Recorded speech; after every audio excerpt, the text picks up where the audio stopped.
Hi there. I've been talking to you about making my coffee, showing you my 3D, or my 3D, excuse me, my Hillbilly cold brew coffee pot. So what we have here, this is my zero water filter into a 5-gallon bucket that I showed you before. And I got a limit switch here for when the bucket is full, and I got a limit switch here for when the hopper is full. And this is the control panel. So that's all automatic, and I take that apart and sanitize it on a regular basis. I had one commenter say, well, you only get about 40 gallons out of that, and that's fine because I don't need much more than that. Basically, I need 4 gallons at a time, so the filter itself won't do.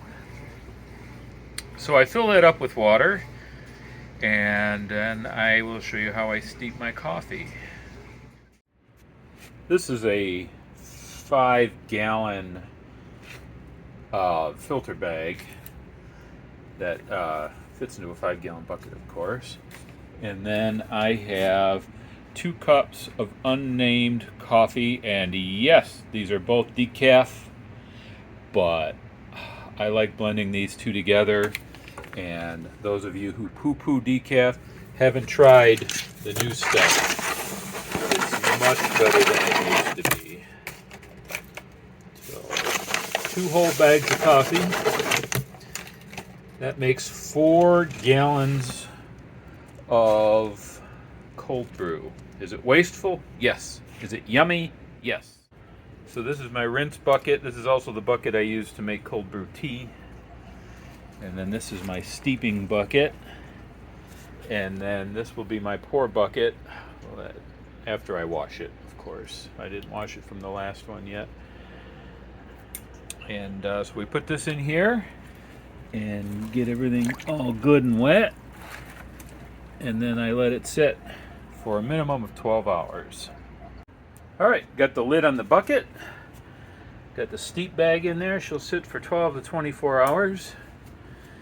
And then what I do is I use this aquarium pump to pump the water into this, or the coffee into this bucket. And I run it through a whole house filter. And this jig I built so it sits on the side of the bucket real nice. So this filters the coffee.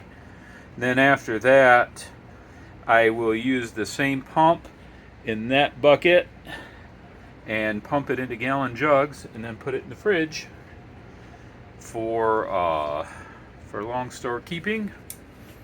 And then I heat it up as needed. It's the next day and my coffee is ready. Looks kind of gross, but I'm going to pull this out, and I can't do it on camera because I need both hands to squeeze the grounds. And then I get myself some rinse water. I also use a jug. Sorry, shouldn't be showing brand names. This is distilled water. I don't care a flip about distilled water. What I care about is the jug. That's the cheapest way to get jugs. All right, let me pull this out and I'll be right back.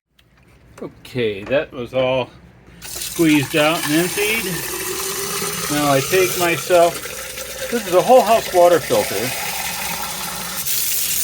and I fill it with water. You know, should I use filtered water? Should I use the denatured water? Who cares? It's just a little bit.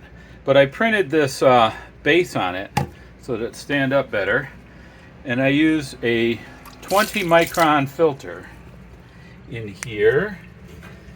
And then I have my lid, which I will screw on two-handed. And the lid, I also have an adapter to hang off the bucket side. So let me screw that on. There we go. The outside might be ugly, but the inside is clean. I keep it clean and replace the O-rings on a regular basis. And I have down here a switch that goes to a pump, aquarium pump, and then I plug that into, oh, Mr. Filming Genius. Plug that into the filter, and then off we go. Filter and coffee. That's the water coming out. So the water kind of soaks the filter a little bit. That's why I do that. And then I use a 20 micron filter because I was told that's what coffee filters are in your drip machine, 20 microns. I tried to use a 5 micron and it just came out all watery and gross. It wasn't worth drinking.